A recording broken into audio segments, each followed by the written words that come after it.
Assalamualaikum warahmatullahi wabarakatuh, teman-teman Kaseris Manual Tech. Kali ini saya mau mengajak teman-teman untuk belajar tentang mengatasi lampu besar yang mati mati total. Karena ya kita namanya pengguna mobil pasti pernah mengalami namanya lampu mati. Nah, ini langsung teman-teman kita belajar dari yang paling basic dulu. Ketika teman-teman mengalami yang namanya mobil mati, lampu besar tapi lampu kota hidup, intinya teman-teman pasti mengira bolam putus atau kabelnya sekringnya ada yang putus. Nah, ini saya mau mengidentifikasi dulu. Kalau lampunya yang mati cuma salah satu, itu kemungkinan besar bolamnya. Kalau salah satu mati bolamnya, tapi kalau dua-duanya langsung mati berbarengan, itu sudah pasti jalur perkabelannya, entah itu sekring ataupun relay. Nah, kita akan mempelajari jalur perkabelannya dan permasalahan yang ada pada lampu ini. Jadi teman-teman tidak perlu berpanjang lebar, kasusnya seperti ini. Jadi mobil ini ketika ini dia kotanya udah hidup toh, dihidupkan seperti ini, lampunya nggak mau hidup, lampunya tidak mau hidup, hanya hidup lampu kota saja, yang lampu headlamp besarnya nggak mau hidup. Nah, ini indikasinya mudah teman-teman. Hal yang pertama dilihat adalah lihat kap mesin teman-teman. Perhatikan jalur perkabelannya, baik pada sisi dekat lampu sini atau lampu sini.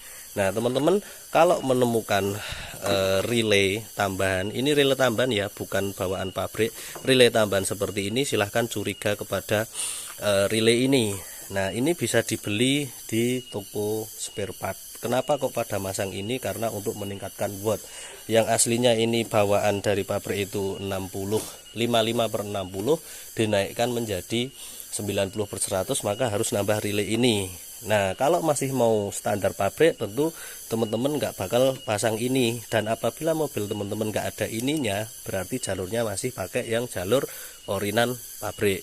Sampai sini paham? Nah, ketika teman-teman lampunya mati dan menemukan ini, cek yang pertama itu jalur dari plus. Dia akan ngandalin plus dari aki. Intinya yang masuk ke lampu besar itu langsung dari aki, di bypass dari sini. Nah, ini ada dua kabel ini plus, ini untuk jarak dekat dan jarak jauh. Nah, silahkan diturut, pasti teman-teman akan menemukan yang namanya sekring. Nah, ini kalau masih baru, ini tentunya sekringnya rumahnya sama, warnanya hitam semua atau merah semua. Ini kemungkinan sudah gantinan karena mungkin leleh atau kabelnya yang jamur. Nah, penyakitnya rumah relay yang beli jadi seperti ini sering berjamur teman-teman, atau ngefong. Nah, apabila semua sudah dites kok masih baik-baik saja, di sini di taspen masih ada setrum dan fuse-nya tidak putus, kita abaikan ini. Kalau sudah dan masih belum hidup, kita coba untuk tukar. Biasanya di 3 relay ini ada yang kaki 5 dan kaki 4. Kaki 5 itu untuk relay pertama dari handle, agar nanti lampu jarak jauh dan jarak dekat itu bisa dipisah. Jadi relay set ini ada yang dua relay, ada yang 3 relay. Kalau Kijang sama Panther pakai yang 3 relay. Karena apa? Untuk membedakan agar pada bolam pijar itu dua-duanya tidak hidup bersamaan. Kalau Cherry sama Futura atau SS itu cuma 2 relay. Jadi ketika lampu jarak jauh, maka jarak dekat juga hidup. Artinya 2 pijar yang ada di dalam satu bulan itu hidup. Sedangkan kalau Kijang atau Panther enggak. Adanya fungsi relay 5 kaki itu untuk memisah agar pijarnya itu yang hidup hanya salah satu. Kalau jauh ya jauh aja, kalau dekat ya dekat aja. Sedangkan Cherry kalau sama SS itu tadi, ketika jarak dekat yang hidup 1, jarak jauh yang hidup 2. Nah, makanya kok kenapa Kijang harus ada satu relay yang 5 kaki. Teman-teman bisa cek posisinya, biasanya itu di pinggir, entah ini atau sini, pasti ada yang 5 kaki. Nah, biasanya kalau yang tengah ini untuk jarak jauh, dan ini untuk jarak dekat. Bisa bolak-balik, itu nggak masalah. Ini kita mau perbaiki tanpa alat pun bisa. Kalau di sini kira-kira nggak ada masalah dan masih kenceng semua, nah kita lanjut ke bagian sekring yang ada di bawah dashboard. Nah, teman-teman kan pasti langsung menjurusnya ke sini. Jadi saya akan memberitahukan bahwa sistem perkabelan orinya di kijang kapsul itu juga pasti ada yang namanya relay keluaran pertama dari handle. Handle ini kan kalau Toyota itu main, bahkan hampir semua mobil kecil itu main untuk menyalurkan atau menghidupkan lampu-lampu. Nah, ini main bukan memutus plus. Teman-teman kan selama ini menganggap yang awam kelistrikan itu kalau sakwar itu pasti memutus arus positif. Sedangkan kalau mobil itu tidak mungkin arus DC itu memutus arus positif. Pasti kalau dia mutus arus positif leleh. Makanya harus menggunakan relay karena dia hanya untuk memutuskan main dan men-trigger ke relay sehingga relay meneruskan arus plus. Intinya seperti itu. Handle itu main ya teman-teman. Nah, hal yang pertama harus kita lakukan adalah buka sikring. Nah, buka sikring. Handle ini berhubung tadi yang bisa saya omongkan dia main, harus ada relay. Nah, kebetulan kalau kijang kapsul itu tergantung relaynya masih ori atau sudah perubahan jalurnya, tergantung mobilnya.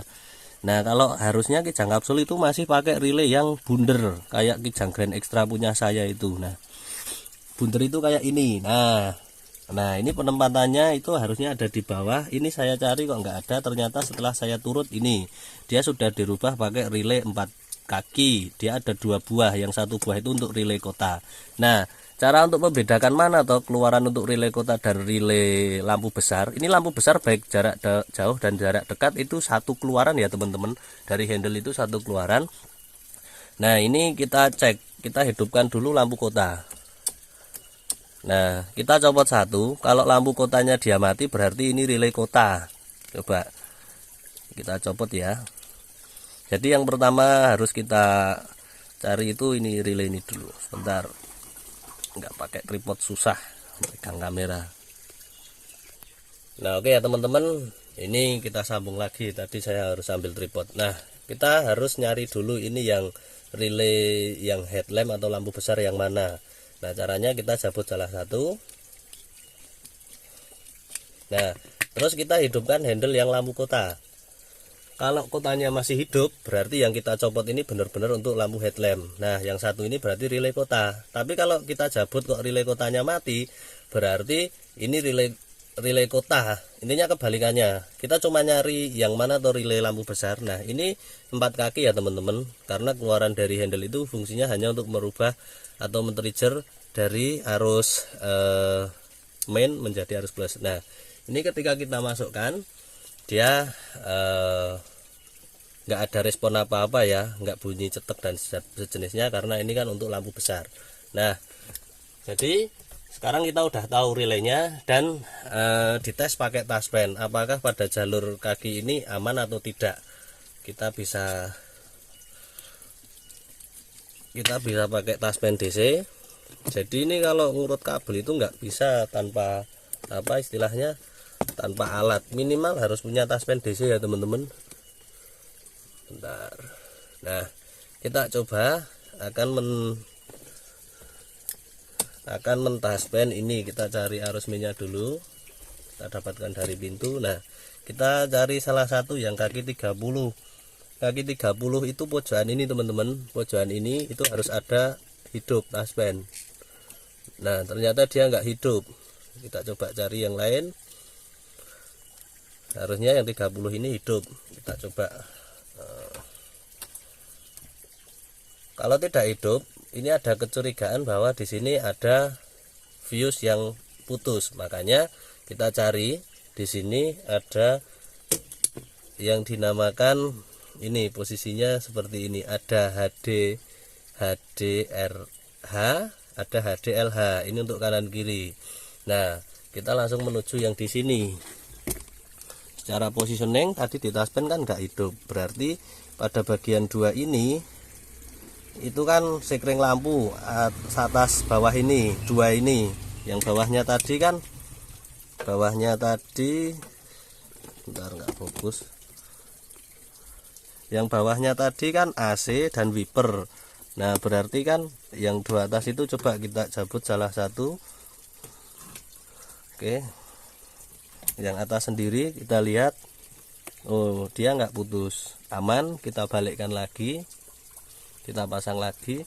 Ini pasti ada salah satu yang putus teman-teman, karena di taspen tidak ada. Coba. Nah ini kan dia putus kan, jadi antara atas dan bawah ini pasti ada yang putus. Nah sekarang coba kita ganti sekring yang putus itu, kita tancapkan. Oke. Nah udah ya, kita pastikan kontinuitasnya terjaga. Nah kanan kiri udah hidup. Nah sekarang coba kita langsung cek untuk yang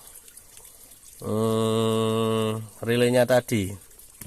Oke, nah kita tancapkan. Nah sekarang hidup kan setelah fuse-nya diganti. Nah itu teman-teman. Tapi saya mau bilang, jalurnya masangnya relay ini tergantung yang masang orang sebelumnya gimana. Jadi yang di video ini nggak mesti bisa jadi patokan teman-teman, karena ini kan udah buatan orang sendiri. Dia ngambil putusnya itu dari fuse yang atas apa yang di bawah. Jadi ketika teman-teman nemuin masalah seperti ini, jangan kok patokan pada video saya jalurnya, karena jalurnya kan udah beda. Ini udah rakitan orang sendiri, bukan rakitan pabrik. Nah intinya memang problem solve-nya atau penyelesaian masalahnya seperti itu. Tadi yang awalnya nggak ada setrumnya semua, setelah dihidupkan itu ada setrumnya. Nah ini kita hidupkan maju ke depan. Oke, ada setrumnya kan. Nah setelah itu kita pasang lagi. Tadi kan berarti masalahnya udah kelihatan. Yang pertama dia putus, ini fuse-nya. Nah sekarang kita lihat penyebab ini putusnya kenapa. Fuse putus itu kan pasti ada penyebab, nggak mungkin tidak ada penyebab.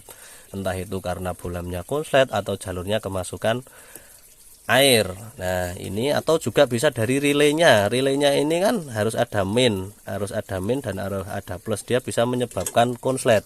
Nah kita sembunyikan ini dulu biar nggak kena kaki. Intinya di sini kan udah selesai apa pengerjaannya, yang di sini selesai. Kita umpetin dulu, yang penting nggak gandul ya.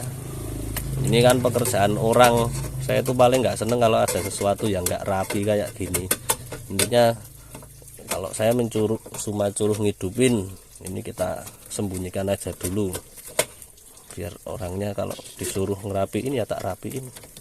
Ini nanti tak rapiin sekalian, yang penting ini hidup dulu untuk konten biar nggak lama. Nah oke, udah kita umpetin. Sekarang kita kan udah fuse-nya udah tak ganti tuh yang putus tadi, nih tak ganti, ukurannya 10 ampere. Nah sekarang kita lihat apakah diganti sekringnya sudah hidup apa belum.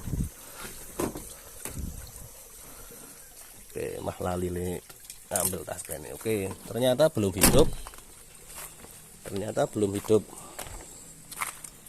Dan belum membuahkan hasil. Nah sekarang tinggal kecurigaan kedua, yaitu setelah sekringnya kita ganti, kita cek relaynya di sini. Nah relaynya, kalau teman-teman nggak bawa relay cadangan bisa pakai dituker relaynya yang sama-sama kaki 4. Nah posisikan handle di setir itu hidup ya, lampunya dipolkan, entah itu jarak dekat atau jarak jauh. Nah sekarang ini jarak dekat, kita copot salah satunya dan kita tuker yang ini. Dia kan sama-sama kaki 4, dijauhkan yang kira-kira rusak. Nah kita tancapkan. Nah sekarang coba lihat teman-teman, tuh nyantel. Nah sekarang lihat tuh hidup kan. Nah cuma masalahnya itu kan berarti relaynya untuk jarak dekat yang pinggir. Nah yang tengah itu kan coba kita pasang lagi yang ini kan berarti tanda-tanda rusak ini. Wong tadi relaynya dipakein di situ nggak hidup. Nah kita coba pasang lagi untuk meyakinkan. Nah kita pasang lagi.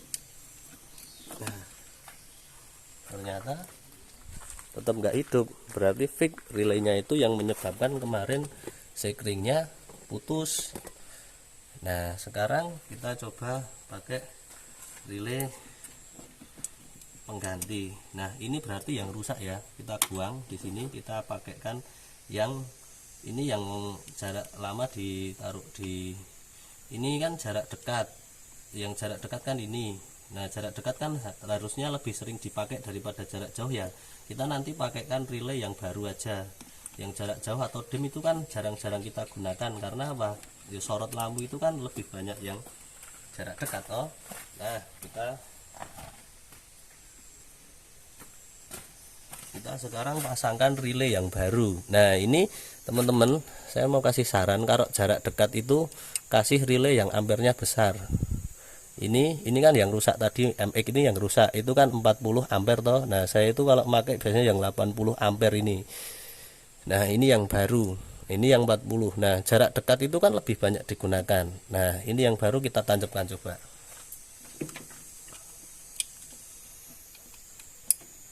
Nah dialah ada lampu LED-nya. Nah ini nandakan kalau dia sudah hidup. Nah dia hidup tuh kan, berarti diganti relaynya, dia juga sudah sembuh. Nah coba kita jarak jauh jarak dekat, itu lihat sorotnya karena masih siang. Sudah hidup semua kan teman-teman. Nah dia kalau jarak jauh yang hijau tadi mati LED-nya. Coba teman-teman perhatikan fungsinya. Kalau kijang itu pakai 3 relay, ketika saya dim perhatikan lampu LED hijau itu dia mati kan. Ini karena jarak jauh, itu kan relaynya yang putus tadi jarak dekat yang ada hijaunya. Setelah dimnya saya matikan, tuh dia LED-nya hidup lagi. Nah terus juga teman-teman sekalian, teman-teman bongkar lampu, perhatikan juga untuk masalah masalah kecerahannya. Kalau ada yang agak warnanya itu kurang cerah seperti ini kan kurang energi. Nah teman-teman lihat tuh, nah kabelnya ini udah ngefong teman-teman. Lihat dia kayak mau, kadang itu redup, kadang saya goyang-goyang ini, bentar, saya goyang-goyang ini, coba lihat. Nah dia redup kan, saya goyang lagi. Nah dia berarti kan mau putus di yang groundnya ini. Kalau enggak ini, kalian lihat di soketnya ini biasanya leleh. Kenapa tuh penyebab leleh? Ya karena dia wattnya digedein dari 5560 dijadiin 90. Otomatis kan speknya ini kalau masih plastik dia leleh, harusnya ganti yang keramik. Nah ini nanti saya akan putus di bagian grounding sini biar dia enggak sedut-sedut kayak gini ya. Ini kan redup, digoyang lagi kenceng. Ini penyakitnya kabel kayak gini itu meskipun kelihatannya gede tapi jamur. Nah kita relaynya yang rusak kita ambil, nanti tidak masuk ke mesin, kita kumpulkan. Jadi yang rusak itu 2, penyebab utamanya tadi fuse ini putus adalah relay ini kemarin rusak sehingga fuse-nya putus. Nah sekarang sudah beres, tinggal kita berbenahi yang tadi kabelnya groundnya kurang. Nah itu teman-teman, intinya sudah selesai. Semoga menginspirasi. Terima kasih.